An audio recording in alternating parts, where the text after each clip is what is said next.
All right. Well, welcome, folks, to our exciting presentation today on visiting France, part of our travel series. In the month of December, our focus is on Europe.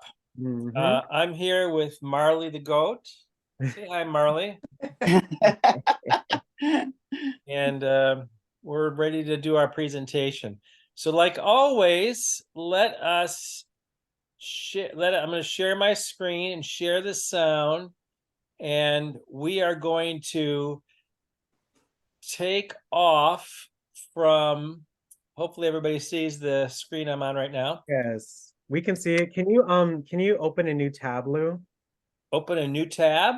Yeah, open a new tab. Okay. And then type in mymaps.google.com. mymaps.google.com. Okay. And then enter and then hit create a new map Okay, hold on. I got a screen here. on the Create a left. new map. Well, this Uh-huh. is interesting. I never heard of this before.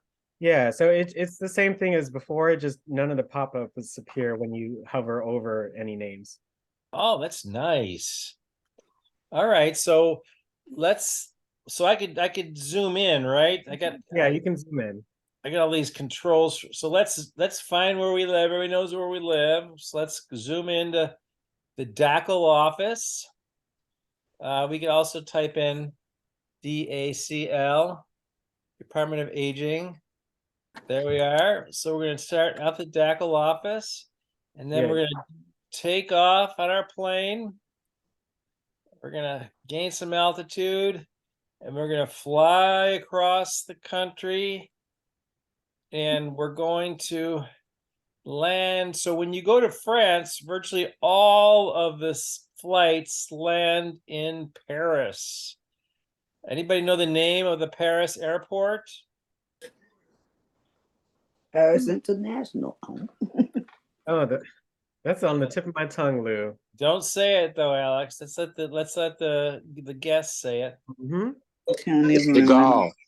Yay! Who's that? What's that? This is Philip. Hey, Oh, hi, Philip. Mr. Philip. Good job. Our planes got lost, headed too far south. We got to go back north now. It's got a bad pilot. Okay, and we're gonna land in Paris. All right. So, like all of our presentations, we got to start with. So there's France right there. We're going to start with a little bit of history. So let's get a quick animated history of France, excuse me. And I got to move all my pictures around. There we go. France is located in Western Europe between Germany and the Iberian Peninsula. Before the turn of the first millennium, most of the region was inhabited by both nomadic and tribal cults. For those that have seen my other videos, you'll begin to notice this as a reoccurring theme with early European history. The cults were on some land, the Romans came and took the land, and then poof, history begins. The cults were divided into two main groups, the Gauls in the south and the Belgae in the north, but the area was actually quite ethnically diverse. There were Greek colonies in the French Riviera, and even a non-Indo-European people called the Aquitani, whose language and people is related to the modern-day Basque region. Gaul was captured for the Roman Empire in 58 BC by Julius Caesar, who brought the language of the empire, Vulgar Latin, which is the ancestor of modern French. One of the conquered tribes was called the Parisii, who founded a city on an island in the River Seine in 250 BC. Because of its strategic location and easy defensibility, it became an important Celtic city and eventually the capital of France, called Paris. Early France shares much of its history with Germany, so if you haven't seen my other video on the topic, you can catch up by clicking here. But for our purposes, we'll pick up right after Charlemagne's Frankish Empire was split into three kingdoms. West Francia, which became the Kingdom of France, covered most of the territory familiar to us today, but for a while it was a very disunited and non-centralized power. In fact, I use the word kingdom very liberally, as the king really had no power at all in comparison to the princes, dukes, and clergy. Sure, he could sit on a throne and call himself king, but it was nothing more than a glorified title. One of the real problems came during the Norman conquest of 1066, in which William the Conqueror became King of England while still remaining a subject to the French crown as Duke of Normandy, and I'm sure that won't become a problem anytime soon. Hugh of Capet seized power when he was elected in 987, establishing the Capetian dynasty. However, again, the title of king meant very little. The French during this period answered the call to crusade with fervor, and the Catholic Church grew in significant importance, with the clergy holding much power and influence in the region. With each passing decade, the Kingdom of France lost more and more land to the Anglo-Norman kings, to a point where all-out war was fought between Philip II and Richard the Lionheart. But with Richard's death in 1199, Philip managed to conquer much of his holdings in France. Tensions came to a boiling point after the death of Charles IV, since his only legal successor would have been the English Edward III, and a war was erupted in the disputed lands lasting more than a century, thereafter known as the 100 Years' War. During the war, the countryside was ravaged by the Black Death, and when all signs were pointing to an English victory, a pious peasant girl named Joan of Arc lifted the English siege and helped repel the English from French soil. In 1477, France won the western half of Burgundy in a war with the Habsburgs, and in 1532 incorporated the Duchy of Brittany, greatly expanding her territory. France became a European superpower in the next few centuries, notably fighting a war with their neighbors for land, fighting another war with their neighbors for religion, starting a sizable colonial empire in the New World, fought another war with their neighbors for land, and became involved in the American Revolution. Debts from the wars began to mount, and the French peasants became increasingly dissatisfied with the monarchy, who by this point had gained unchecked power. The liberal ideas of the Enlightenment and the widespread famine paved the way for France's most famous political event, the French Revolution, as well as the rise of the military hero Napoleon Bonaparte. With the establishment of a French parliament and the storming of the Bastille, the revolution saw the execution of Louis XVI and widespread chaos in France. I will eventually cover the revolution in more detail, but the main point to take away was the success of a mostly chaotic French Republic against the First Coalition, largely due to a talented general named Napoleon Bonaparte. He then seized power from the divided French Republic in the War of the Second Coalition and began to win many wars in many successive coalitions against France. Even after Napoleon's defeat at Waterloo, he left a permanent mark on France and Europe, and ensured that French liberalism would spread throughout the world, even though that may not have been his intention. After the death of Napoleon, the country was politically unstable, but their economy was strong, building a large empire in Africa and Asia, enjoying cultural prosperity, but lost much of their dominance in Europe to the new formed German Empire. The Third Republic was formed and became the central focus for the German Empire during the First World War, who feared being encircled by an alliance between France and Russia. France joined the side of the Allies and fared very badly during the first phase of the war, but eventually won the war with Germany's surrender in 1918. The war reparations at the Treaty of Versailles granted France the territories they had lost during the Franco-Prussian War in the previous century, but the treaty also made them unfortunate targets of Hitler's Nazi regime just 20 years later. The French lost World War II very early on and were occupied by the Germans for the majority of the war, and much of their land was a theatre of battle between the Allied and Axis powers. After the defeat of the Axis powers, France rebuilt and sided with the capitalist West during the Cold War, and during this time lost their colonial empire. However, the modern-day French Republic is one of the founders of the European Union and the most visited country in the world with a huge tourism sector. Thank you so much for watching, guys. If you enjoyed the video, please like and subscribe. I'll be putting out new videos like this as often as I can. If you'd like to help out, you can support me on Patreon. Well, any thoughts about what we just saw from the group? Any thoughts? Okay, I thought it was pretty good. You know, went through the whole history and got us up to present day. So now that we're in present day, let's look at the top 10 places to see in France. So we're going to watch this travel video here real quick. Everybody see this? Wow. That's Notre Dame, the one that burned down. For more than 2 decades, France has reigned as the world's most popular tourist destination, receiving 82 million foreign tourists annually. People from all over the world are drawn to France's sophisticated culture, dazzling landmarks, exquisite cuisine, fine wines, romantic chateaus, and picturesque countryside. Here's a look at the best places to visit in France.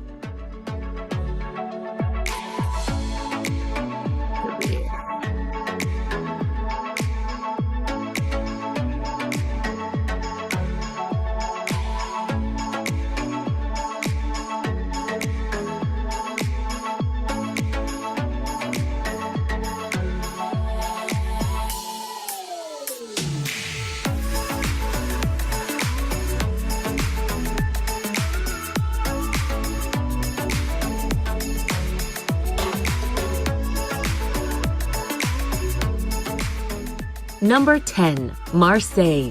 One of Europe's oldest cities and France's second largest city, Marseille is a major Mediterranean seaport located off the southeast coast of France. Boasting an idyllic climate, Roman ruins, and medieval architecture, Marseille is also a working city with several universities and industries. At the core of Marseille is its old port. Dominated by two historic forts, this bustling harbor is lined with waterfront cafes, shops, and bars. One of Marseille's best natural attractions, the Calanque, are a series of small inlets with astonishing blue water and majestic limestone cliffs.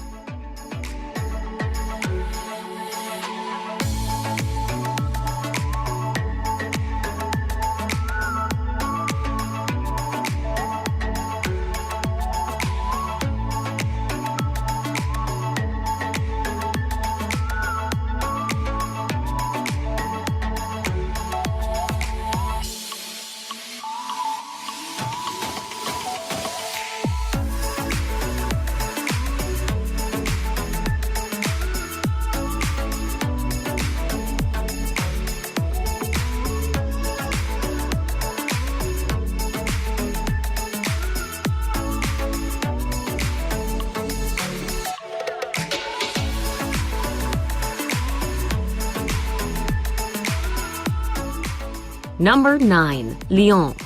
The third largest city in the country, Lyon, is located where the Rhône and Saône rivers join. Its strategic location has enabled it to attract merchants to the city ever since it was founded by the Romans in 43 BC. An orderly and sophisticated place, Renaissance buildings dot its streets. Lyon seamlessly mixes the new with the old, with a rich cultural heritage that encompasses gastronomic delights and a fine architecture. Lyon Cathedral is one of the most impressive sights, and the old town is lovely to walk around. Make sure to try some of the sumptuous cuisine before you continue on your way.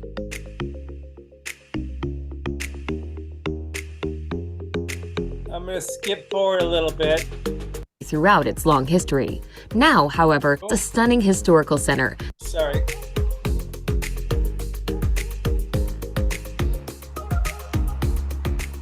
Number 8. Strasbourg. Capital of Alsace, Strasbourg has a stunning historical center and occupies a strategic setting on the west bank of the Rhône. Consequently, it has been fought over by France and Germany throughout its long history. Now, however, the glassy European Union buildings glitter in the sun and, along with the teeming student body, help to give a modern air to this ancient city. The Gothic cathedral is simply stunning to behold, as is the delightful La Petite France that is home to the old part of town.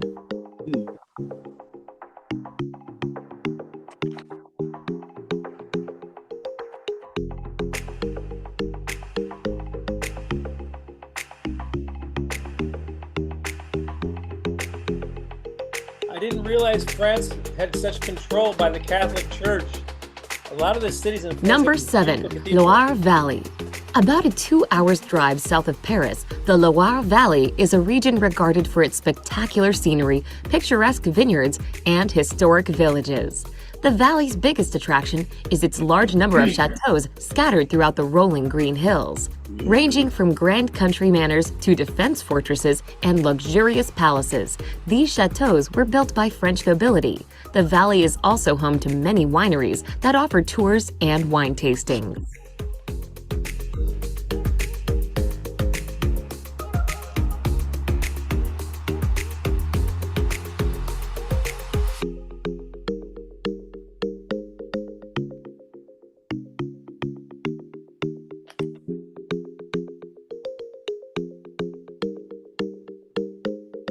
Number 6. Bordeaux.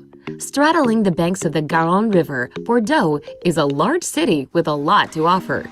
Its impressive old town is delightful to walk around, and the architecture on show is ravishing. Surrounding Place de la Bourse, you can find the 18th century mansions rubbing shoulders with decadent palaces, as well as a number of great art museums.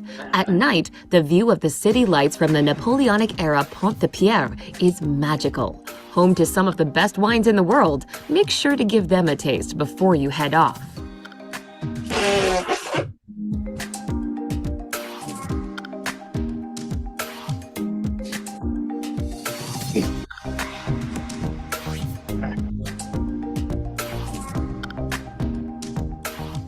Number 5. Cannes. Up until the 19th century, Cannes was just a quiet fishing village, but today it is a glamorous seaside city made world famous by the annual Cannes Film Festival.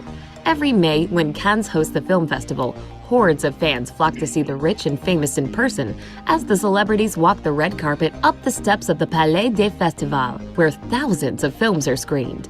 Leading up to the Palais des Festivals is the beautiful waterfront promenade that is lined with palm trees, upscale hotels, restaurants, and designer shops like Gucci, Chanel, and Dior.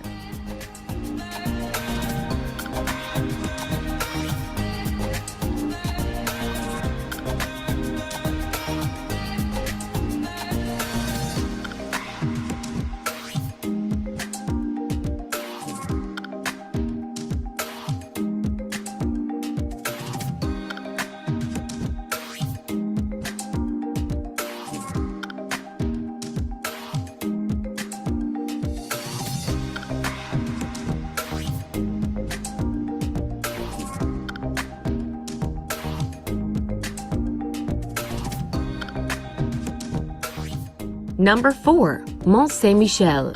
Rising up from the midst of vast mudflats is the rocky island of Mont Saint-Michel, located off of France's northwestern coast in Normandy. The medieval structures on the island are built as if stacked upon one another and crowned with the star attraction, the Abbey of Mont Saint-Michel. The awe-inspiring abbey was built by devoted monks in 708 AD after the Bishop of Avranches was allegedly visited by the Archangel Michael. The bay around Mont Saint-Michel is famed for having Europe's highest tidal variations.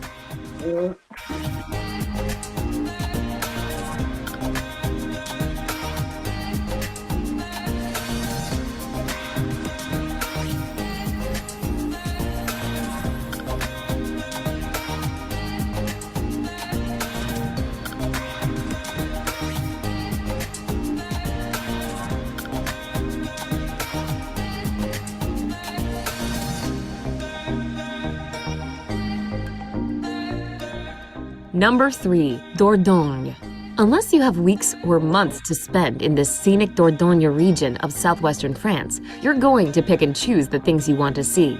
There is just so much to see and do here, beginning with picture postcard villages and chateaux, including the well-preserved Chateau de Baynac, a hilltop castle. The scenery is pretty awesome too, with the Dordogne River running through it. The Dordogne also has some of the best prehistoric cave art in France.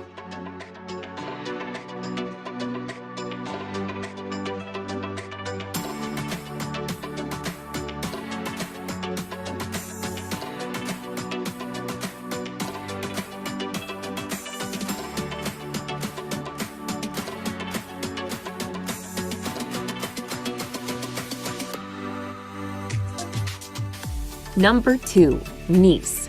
Located on the French Riviera, Nice is constantly bathed in sunshine. As the 5th largest city in France, it has a vibrant mix of cultures. During the day, travelers can enjoy a stroll through its historic center or find a place along Nice's pebbly beaches to take in the beauty of the Mediterranean Sea. Walking along the famous Promenade des Anglais and gazing out over the turquoise waters is simply heavenly. A charming place to spend some time, Nice has something for everyone, as it combines city life with a beautiful setting.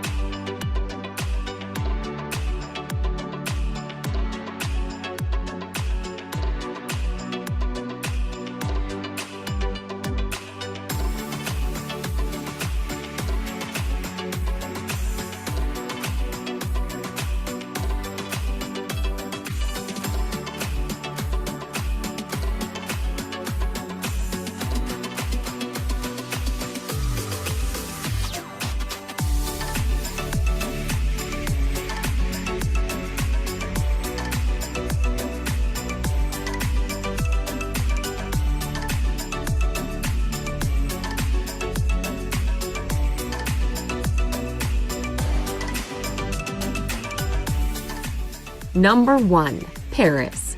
Attracting more than 45 million visitors annually, Paris is the world's most popular tourist destination.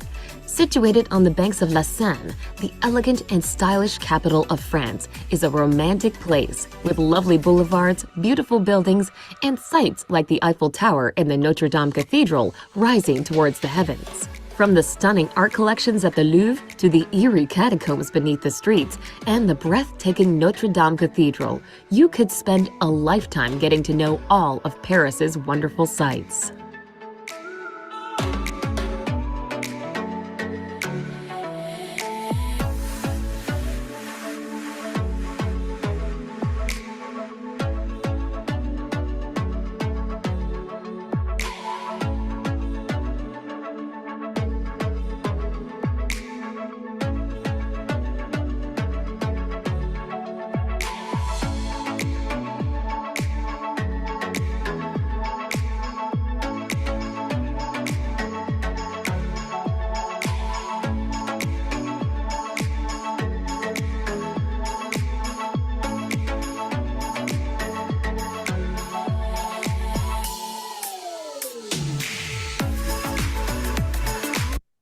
Great. Well, that's pretty much a good overview, I think, of France. Any thoughts? What you saw? Anything like that? Mm. Lou, let me ask you about that church. Was that the one that burned down? Well, it didn't burn down, but it burned like what, maybe 5 years ago or longer? Yeah. They're It's still put working on on it? fire. Yeah, that's the Notre Dame Cathedral, and it's Mhm. on the island actually in Yeah. this. Yeah, in the river. Yeah, I'm not sure if it's open yet. It's probably not open yet. Right, Open. okay. Do you all remember seeing that on TV when it burned? Yeah, Yeah.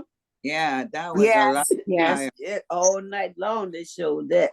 You know what was interesting about that is, what was burning was just the wooden part of the roof. right. Mm-hmm. Great. George. But the cathedral itself, the ceiling of the cathedral is made out of limestone. Yeah. Wow. So the ceiling of the church from the inside was pretty much preserved except for a few holes, even though the wooden roof burned off completely. Yes. Do something like Yeah, that was really memorable, wasn't it? Yeah, Yes. Uh-huh. yeah, they said the spire, that, I believe that was made of wood and that kind of caved in, fell through the Yeah, church. that punctured the limestone roof. Yep, Oh, okay. but only one section of it, the limestone roof, collapsed, and that's why they had to let it burn. That's why they didn't put it out with big, heavy, amounts of water that would have collapsed the limestone. They had to almost just let it burn because they didn't want to breach the limestone interior. Oh, okay. Yeah. what was the lightning was it? What's that? No, it was. I guess there was some electrical, or somebody left the fire on. They were in the process of renovating the ceiling, and That's one of the right, workers left something on or something that started a fire. The wood on that burned dated back to like the 1300s. It was an ancient forest that they cut to build this. So it was really dry. Yeah. Wow. Okay. So I'm going to highlight a couple of things. So some areas that I liked a lot. When I was a kid, my dad took us on a trip along the North Coast. We went to Paris and then along the Brittany coast in this area. And I wanted to show you more of. Remember you saw Le Mont Saint Michel, the church on top of. Oh, okay, yeah. That was amazing. Absolutely amazing. A lot of the places they showed you, I'm not real keen on, because a lot of these big cities in France, it's all about shopping and eating, and it's expensive there. So if you got a lot of money, yeah, okay, maybe it's fine. But if you don't have a lot of money, and we didn't have a lot of money, so what? A lot of stores, a lot of restaurants, that kind of thing. But we like the really unique things like Le Mont Saint Michel, which is up here. Remember they crossed into Normandy? during the World War II, they crossed in the Normandy's like right around here. Okay, yeah. And so that's interesting, seeing where the Normandy invasion took place. Out here is Brittany. That's very rugged. It's beautiful, very natural. And then we took a family trip. My wife mentions from Spain, so we took a trip to Italy and we drove. So we drove the whole coast all the way along here. Couple of places that I thought were really amazing. This is actually really amazing. They showed you Marseille, right? Remember that? That was the first city. Yeah. But then again, that's just a big city. You know, a lot of stores, a lot of restaurants. What I thought was amazing about Marseille were these, I can't pronounce it, salons. I'm going to show you more about that. Monaco is also really amazing because a lot of it's built into the mountain. So I'm going to show you more about that. So I really like Monaco. And then later on, I took a business trip to Paris. And I really, Paris is a nice town, big city, got a great metro system. They say people in Paris can be a little temperamental. I didn't find them that way. I thought they were pretty nice. And then the Loire Valley, where they had those big houses that you saw, those big castles. Those were all the wealthy, mainly landowners would build these incredible houses in France, and that's pretty interesting. But let me jump into the next movie. Any thoughts about what I shared so far? They have wonderful architecture. Yeah, it's so true. Their buildings are so solid and strong. A lot of them are built out of stone for the same reason as Spain. Mont Saint-Michel, a world-famous site in northwestern France. Perched on a rocky islet in the Atlantic, it's one of France's most popular tourist attractions. And for one night, this famed abbey will be the backdrop for a spectacular light show, bringing a dose of modernity to this historical monument.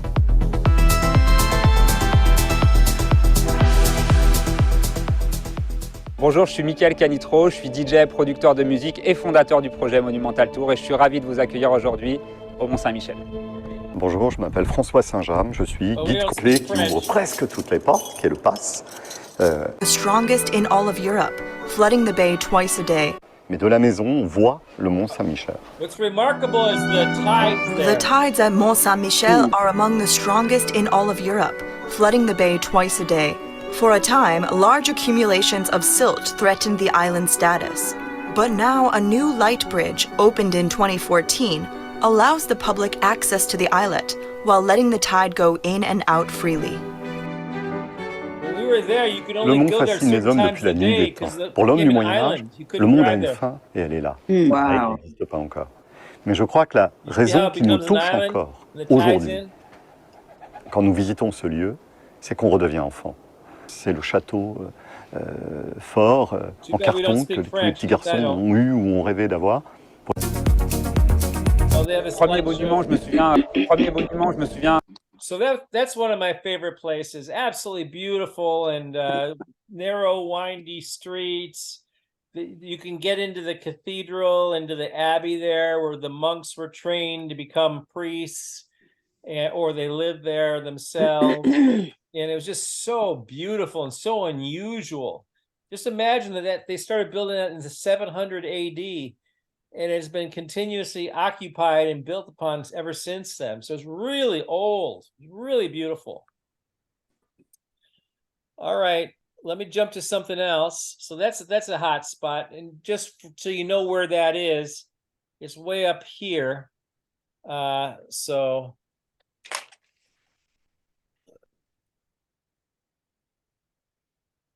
let's see. Lou. Yeah. Did you ever go to Nice?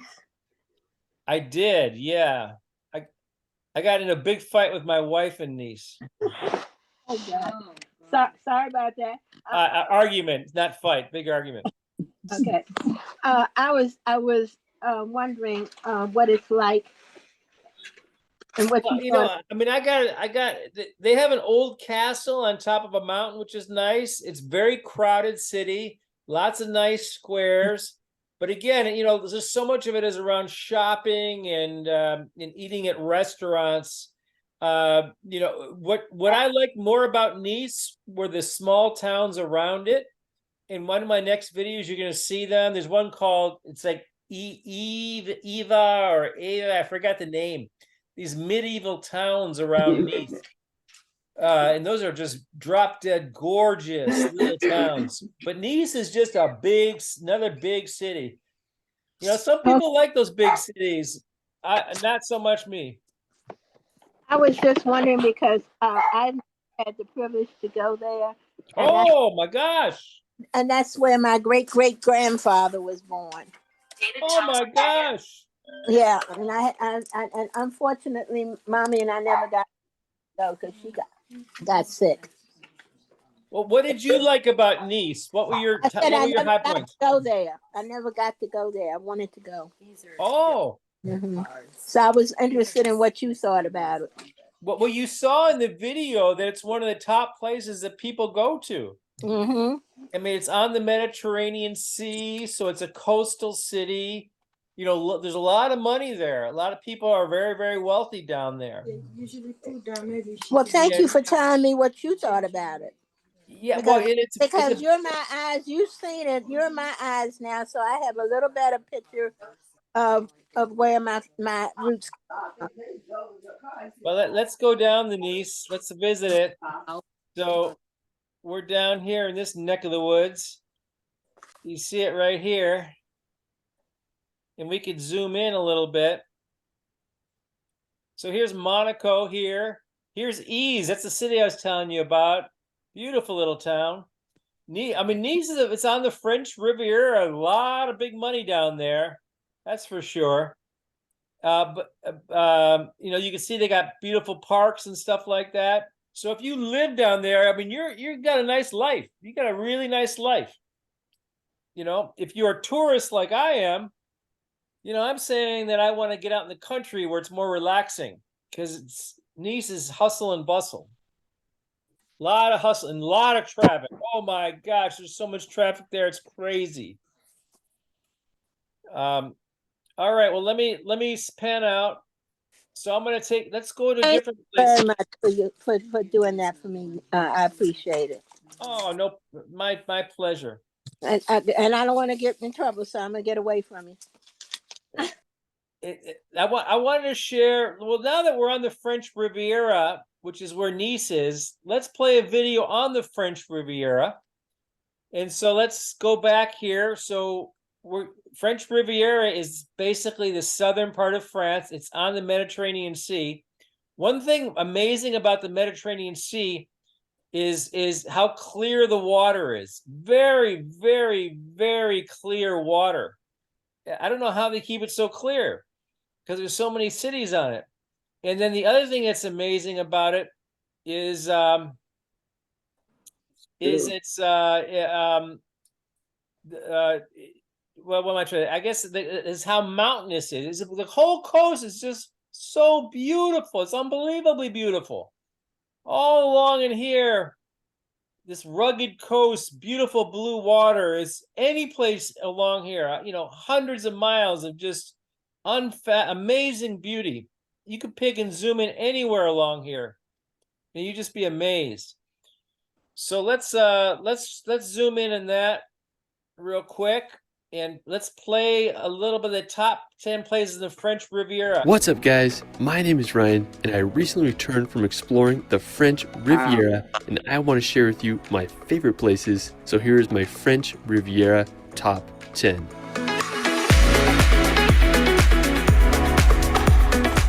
The French Riviera, also known as the Côte d'Azur, is one of the most highly sought-after destinations in Europe.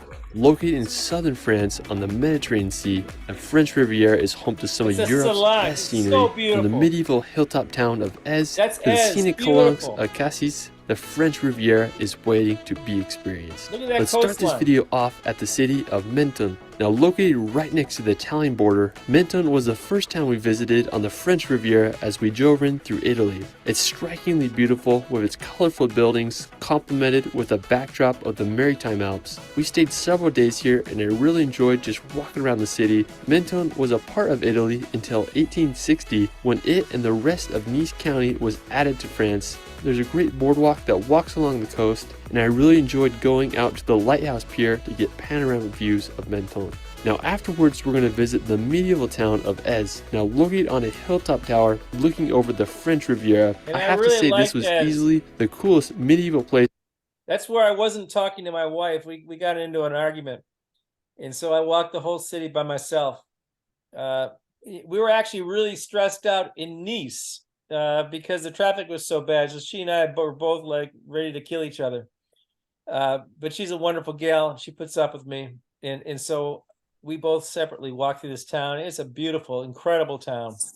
So here we go. I visited my time in southern France. It was only a short 30-minute drive from Menton. Now, Èze was founded during the Middle Ages around the 14th century, and today is known worldwide for its medieval vibe and views of the French Riviera. When we were there, we parked in a parking lot at the base of Èze and then walked up the winding stairs and cobblestone paths through the village. I mean, you really feel like you're walking back in time. Everything is so old, yet it's perfectly preserved, and the village is just full of like these tunnel walkways and trees that were just built around. Truly is such a cool place. Now, one of the main features of the village is the Exotic Garden. It's this beautiful place that sits on top of the village. It not only has beautiful plants and cactuses, but it offers one of the best views of the French Riviera. It's definitely worth the hike and €6 entry fee. Now, after Èze, we're going to go visit the country of Monaco. Now, located right in between Èze and Menton, Monaco is the second smallest country after the Vatican. The whole country is only 499 acres. Monaco has been known as a billionaire's playground, and over 1/3 of Monaco citizens are millionaires. Now, one reason why Monaco draws the rich is because it's a tax haven. There are no income taxes and other tax rates are extremely low. Now, one of the most famous places in Monaco is the Monte Carlo Casino. It was opened in 1863 and has been featured in the James Bond films. Now, we just drove through Monaco because we just had to check it out. We didn't do much, but it was just cool to see and just wild to think of all the money that's in this tiny country. Now, a really interesting place located. And he didn't go to the best places in Monaco. Monaco has a really beautiful old city, just like Easy you saw before. And it's just, some nice restaurants, great place to eat. What's interesting is Monaco is built on a giant rock, and the rock is hollowed out. So there's stores inside the rock, all underground. All the parking pretty much for the whole city is underground. And we really liked Monaco. We thought it was just beautiful. Above Monaco is the commune of La Turbie. It's famous for its Roman monument called the Trophy of Augustus that was built in the 6th century BC to celebrate Augustus' victory over 45 tribes that populated the Alps. The Romans sure were ambitious back then. Now afterwards, we're going to head over to Nice. Now, as the capital of the Maritime Alps department of France, Nice is the second largest city on the French Riviera after Marseille. Now, if you're flying to the French Riviera, this is probably the best airport to come to. I didn't really spend any much time here. I didn't really feel like walking around the city, but I do regret not checking it out. So if you're in the French Riviera, you definitely can give Nice a visit. Now, another prominent nearby resort town is Cannes. Now, it's located about 40 minutes drive from Nice. Like many places along the French Riviera, Cannes is associated with the rich and famous and hosts the annual Cannes Film Festival. Now, just outside of Cannes is some of the most beautiful coastline on the French Riviera. It's called the Esterel, and it's these red rock cliffs that dive into the sea. Now, I was talking to a local on the beach, and he told me that this was his favorite place on the Riviera, so I had to go check it out. I mean, I've never seen red colored cliffs in the Mediterranean. It reminded me a lot of the landscapes you find in the American Southwest, except it has the Mediterranean Sea, so it's so much better. The coastline is part of the Esterel Massif, and it stretches from Cannes to San Rafael. Now, it's full of hidden coves, red rock islands, and secluded beaches. I love just driving along the coastline and parking in its many lookout points and just exploring the coast. I highly recommend visiting here. Now, one thing that's interesting about Europeans, and I'll throw this out there. Most Europeans, they love to swim. I mean, you find a nice cove like that and they're just swimming around. And sometimes you'll find like you've signed a pool, like steps, aluminum steps, and banisters and things like that for getting in and out of a pool. Well, they drill those into the rock so that you could just climb down the stairs and be into the water, because it's hard to access the water when you're walking on cliffs and things like that. But the swimming is just such a popular thing down there, and I thought it was really cool. One really cool place I visited in the area is Cap du Jamon. Now, the reason I wanted to go here is because there's this little island with a medieval looking watchtower on it. It was constructed in the 20th century, and it's believed to be the inspiration behind the Black Island in the Adventures of Tintin. Now, it just looks so scenic, coupled with the red coastline. I mean, there's a really nice beach there, and the water is perfect for freediving. Such an enjoyable place. Now, afterwards, we're going to visit the town of Saint-Tropez. Now, this is one of my favorite towns I visited on the French Riviera. Saint-Tropez is located about an hour-and-a-half drive from Nice. Now, Saint-Tropez grew as a fishing village and military stronghold until the 20th century, and it was the first town to be liberated on the French Riviera during World War II. In the 1960s, Saint-Tropez started gaining popularity amongst jet setters, and today it's renowned for its beaches, nightlife, and yachts. Now, the main part of Saint-Tropez is pretty small, but I love just walking around its streets and alleyways. There was this path that walks along the coast, and it was just really nice to explore. Now, overlooking Saint-Tropez is the Citadel, which was built in the 1620s to protect against Spanish forces. Today, it's a naval museum you can visit. All in all, Saint-Tropez is a really beautiful town, and I understand why it's so popular. Of the sea. Now, one of the main reasons I wanted to go to Cassis and just southern France. Yeah, so this was my favorite place in all of the French Riviera, and it's toward the end. So the guy who filmed this, it's one of his favorite places too. I skipped over some of those cities like Cannes. We saw a little Saint-Tropez. There's a lot of like medium-sized towns that are really beautiful, right on the water. Definitely worth seeing. And but they're sort of all the same to some degree. But this is very special and very unique. So I'm going to play this. In general was to visit the Calanques. Now, they are these incredible sea coves surrounded by daunting cliffs and crystal clear waters. The one I really wanted to go to is Calanque d'Anvou. Hope I said that right. Now, there's several ways to get here. We can either take a boat, kayak, or hike in. Now, on our first day there, we rented a little boat from the harbor in Cassis and headed out to the Calanques. Now, the views on the way were just absolutely incredible. Now, one downside about the boat is we couldn't land on the beach. You can only drive like halfway through and then it's roped off. But if you do rent a kayak or a paddleboard, you can take it to the beach, which I definitely recommend if you can handle the long paddle. Now, we went in as far as we could in the Calanque and then turned around after we just kept exploring the coastline, heading west as we relaxed in this other Calanque with some just really unique cliffs and rock formations. It was such a phenomenal area. Now, the next day I really wanted to go to the beach in the Calanque d'Anvou, so we decided to do a hike. Now, the hike was about 7 kilometers long, and it had this one steep descent to get down to the beach, nothing you can't handle. Now, once we reached the beach, I mean, it was really an amazing sight. The steep white cliffs coupled with the greens of the pines and blues of the water were just amazing. Now, the beach was a decent size with a lot of smooth pebbles. We went for a swim, and the water was just so freaking clear. I wanted to find a cliff jump spot, so after swimming down the cove, I found this rock about 7 meters high and did a few jumps off of it. I mean, there's truly no better feeling than cliff jumping into the Mediterranean. Definitely was one of my favorite places we went, and a perfect place to end our time on the Côte d'Azur. Now, well, that is it for my... So that's the French Riviera. You definitely recommend going there. A great place, especially if you like jumping in the water or those rock formations and natural beauty and all that stuff. Any thoughts here about this part? Beautiful. Okay, so we covered the French Riviera, the far south. We covered the far north, which is Saint Michel, which is a very beautiful place. I want to take you to the mountains, but before we go to the mountains, I want to show you, this is a absolutely drop-dead gorgeous cathedral. It's a cathedral of Chartres. It's the most beautiful church I've ever been in.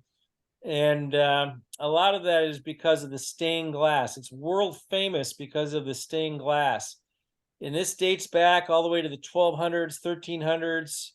And as I mentioned, a lot of these French cities have these incredibly gorgeous cathedrals in the center of them. And when you're driving up to them, you can't see the city, but you see this giant cathedral in the distance.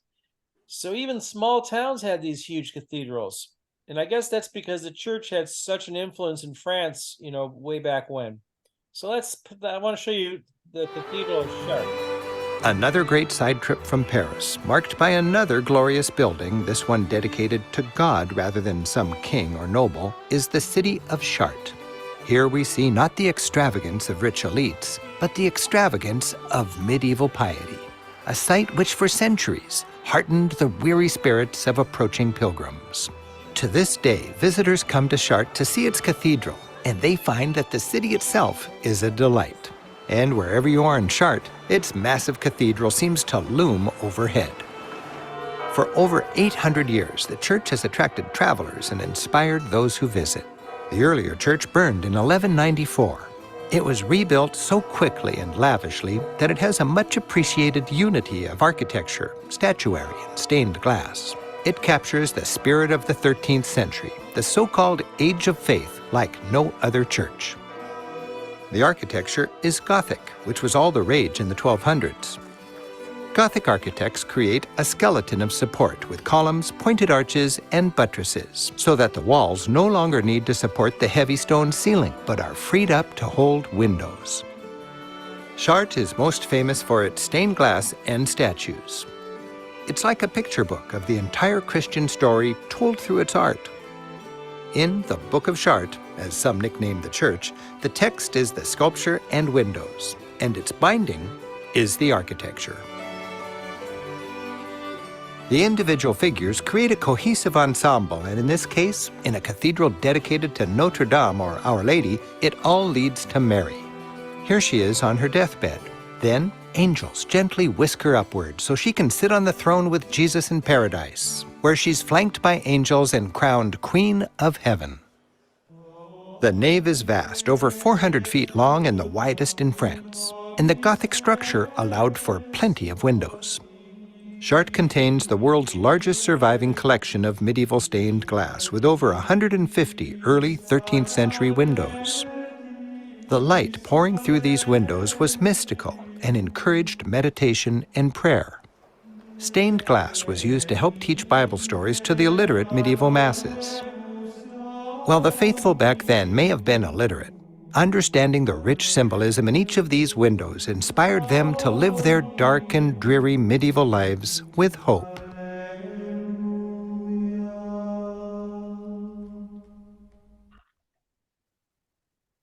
So that's a little bit about Chartres. Amazing to think that those windows are 800 years old. I mean, that's unbelievable. Wow. All right, and then our last stop in France. So France is also home to the tallest mountain in all of Europe, Mont Blanc. And there's a very famous city, an outdoor city. It's where all the hardcore skiers and backpackers and everybody all convenes. It's really pretty neat. And when I went there, we were living in Seattle. So it's almost like Seattle is like that too. You get a lot of mountaineers and skiers and outdoor enthusiasts. So it reminded me a lot of Seattle. And I'm going to play you. It's called Chamonix. Absolutely beautiful place. Where is Chamonix? Let's see if I can find it. So it's on the border of Italy and France. And let's figure out where it is. And see if I can zoom in. They have a really long tunnel. Really long tunnel that goes to it somewhere in this neck of the woods. Oh, here it is. Here's Chamonix. These are glaciers on the top of the mountains right here. And this road from Italy, I believe this is the longest tunnel in Italy, longest car tunnel. I had a funny story. I had a rental car. I didn't even realize I had no insurance on it. I didn't realize my insurance didn't cover me in Europe. And in a semi-truck, the guy fell asleep in the semi-truck, and we were in line together, and the semi-truck rolled into my car. Mm. Yeah. Oh, wow. the driver literally fell asleep while we were as a big backup, and he started rolling backwards, and I'm laying on the horn honk, and this big old semi truck smashed right in the back of my front of my car. Luckily, it was his fault, and in Europe, they don't have no fault, so he had to pay for the whole thing, which was lucky because I didn't have any insurance on the car. I thought I did. All right, enough about that. Hopefully no one got hurt. Yeah, no, he was rolling slow. It was just a slow crunch. Okay, so let's get Chamonix queued up here. Chamonix hosted the first Winter Olympics in 1924, and it still feels like an international festival. Whether it's après-ski or après-hike, the streets of Chamonix are always lively. And with all this strolling ambiance, one of my favorite valley walks is simply through the town. Chamonix was one of the original alpine resorts. Until about the year 1800, people didn't climb or hike or even paint mountains much. Mountains were a pain. Then in the 19th century, the Romantic movement had people all across Europe communing with nature. Eventually, engineers constructed a state-of-the-art array of trains and lifts to get the influx of nature-hungry city folk high into the mountains with ease. One of the first, this two-car cogwheel train, inaugurated in 1909, transported turn-of-the-century visitors to the edge of the Mer de Glace Glacier. And it's thrilling visitors to this day. This train was built over the objection of a couple hundred mule owners who figured it would put them out of business. I'd say they were probably right. The Mer de Glace is France's largest glacier, 4 miles long. In the 1600s, the glacier extended much farther downhill, actually threatening to block off the valley. But now it's going in the opposite direction, receding dramatically. When we travel, we see and experience vivid examples of climate change. For me, this shrinking glacier is one of the most poignant. When I first came here back in the 80s, the Mer de Glace was hundreds of feet higher than it is today. From up above on the observation deck, it's hard to imagine that just a few decades ago, the glacier was so much higher, nearly filling this narrow valley. A cable car descends, taking visitors closer to the glacier. From there, the hike down to the receding sea of ice gets longer each year. Disturbing markers show where the glacier was just a short time ago. A touristic tunnel is carved deep into the ice. Hiking into it, you find yourself in a cool, dripping world of translucent blue. And on an ice carving meant to call attention to climate change, tourists pose obliviously. So that's Chamonix, and that is the end of my presentation on France. Any thoughts, questions?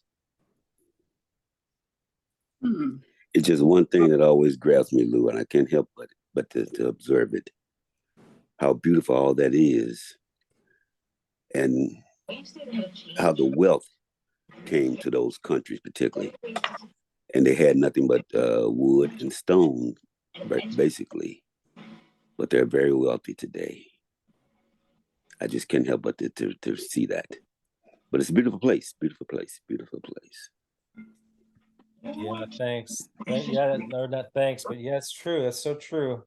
But you know, Ron, I think that's Ron, right? I'm saying that. That's Harold. Harold. Oh, I'm sorry, Harold.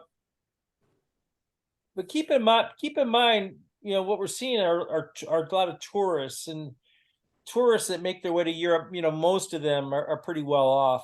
So it sort of paints a picture of, maybe more wealth than that's really there.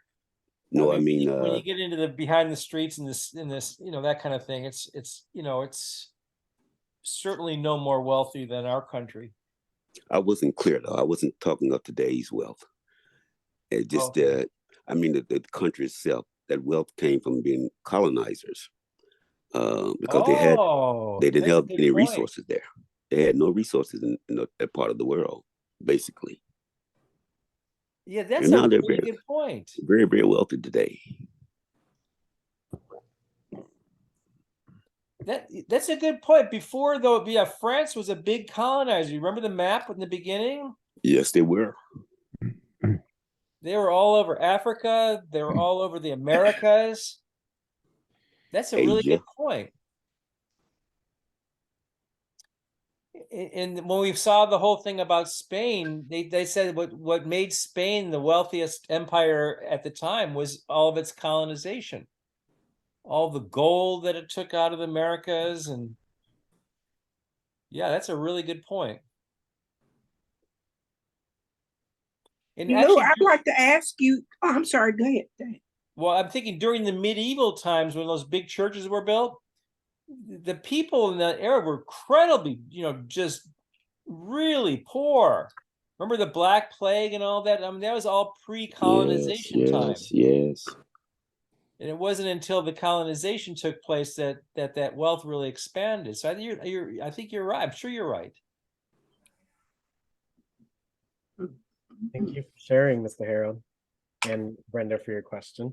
Yeah, I just wanted to ask now, with all of these different locations in Paris, well, in France, do they have like mayors and their own, set up for each town, like the mayor of the town and the council, or is Macron just the president of the whole country?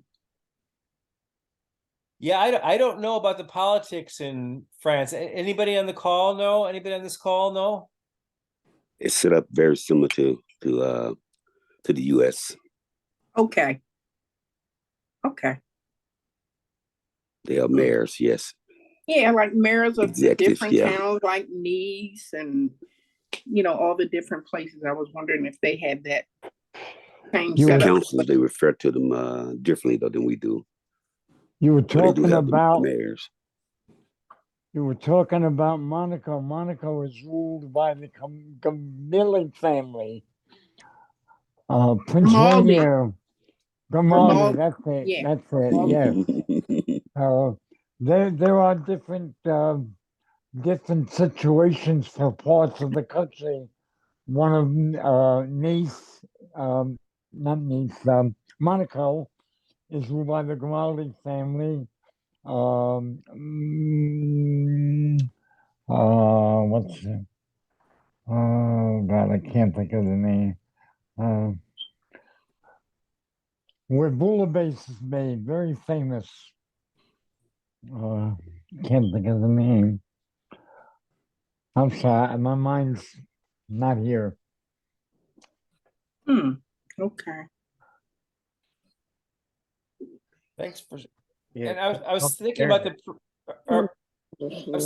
I was thinking about our previous conversation a minute ago, and some of the stories I heard when I was in Africa, and a lot of it involved France. Like to this present day, how the French influence, the French powers, so to speak, the wealthy or the government, I'm not sure which, extract resources out of certain African countries. And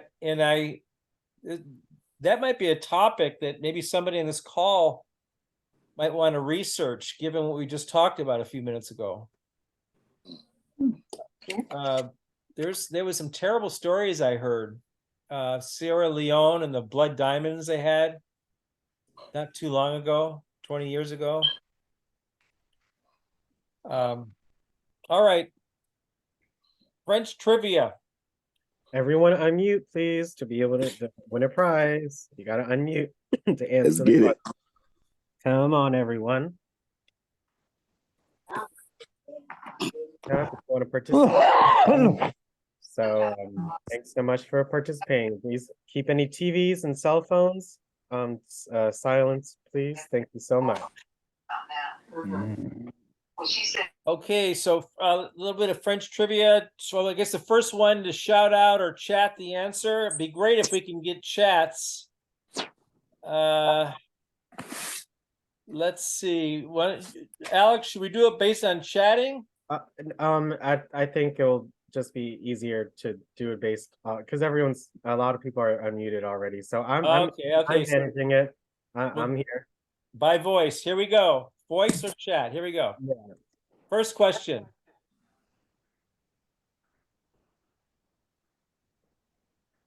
What is the #1 tourist country in the world, and what city is hosting the 2024 Summer Olympics? You need both. Paris. Paris. Paris. Paris No. is The what? country is France, So I got to hear both. and the city France is Paris. and Paris. France and The Paris. country is France and the city is Paris. It's not Paris though. It's not. Well, I mean- think Paris is hosting the 2024 games, right? Oh, Yes. are they? Yeah, this summer. Yes. Okay. And it is Paris, France. So who was the first one to say Paris and France both? Yvonne Irvin. I'll go with that. All right, Yvonne. All right, Yvonne. Would All you right, like a necklace or a Yvonne. bracelet? We're Okay, still Beg your next one. pardon? we're still doing right, Lou, a necklace or a bracelet? Oh yeah, necklace or bracelet? A necklace, thank you. Thank you, Thanks, Yvonne. Yvonne. Okay, next one. Oh, France and Paris. Yep. Next one. The oldest in the person in the world was French. What was her name and how old was she? Here's the definition of French, relating to France or its people or language. Someone's gonna have to get on their Google on this one. Oh yeah. Hmm.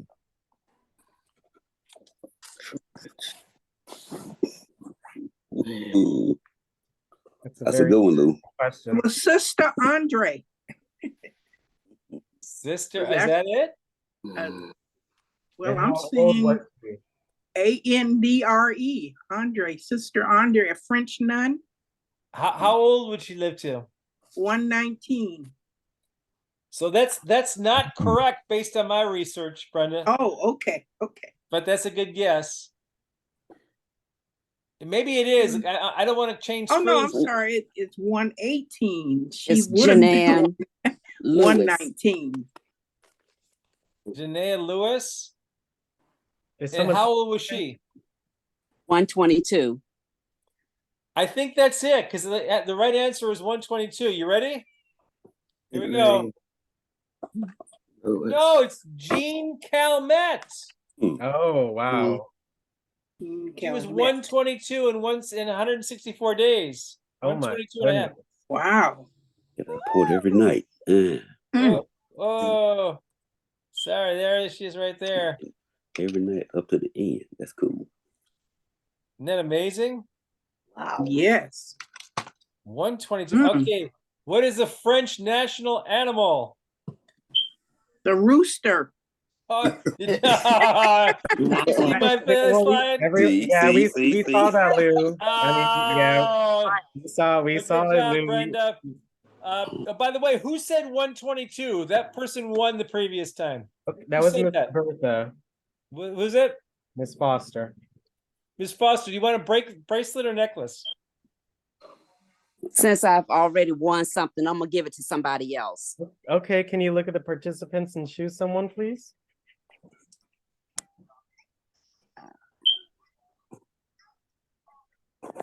Anyone? Who in the- haven't won anything? It's just your choice, Miss Bertha. Go ahead and look at the participants list and choose someone, please. Who said they haven't? Carolyn.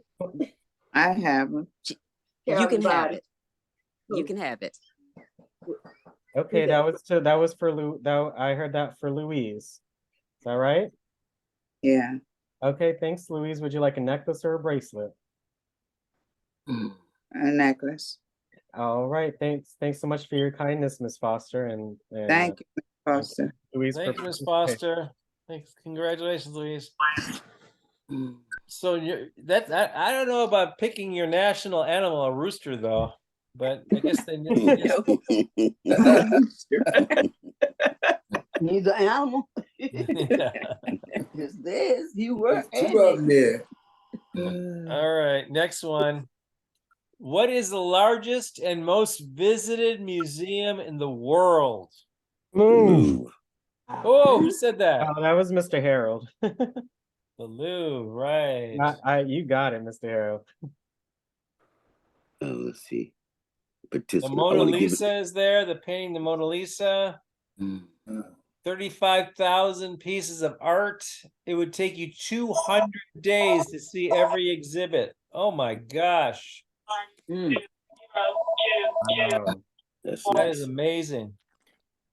All right. And then bracelet or necklace? I want to give it away to Kim Johnson.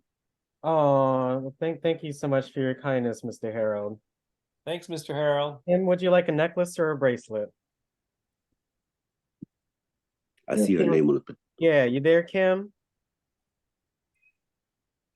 I'll give her a call and confirm that info. But thanks so much for your kindness, Mr. Harold. Thank you. And I think that's it. Yeah, that's it. Oh, well, yes, then congratulations to Miss Yvonne, Miss Louise, and Miss Kim for winning a prize. And thank you very much, everybody. Great job. Thank you. Thank you very much. Thank you, Lou. And thank you, Lou.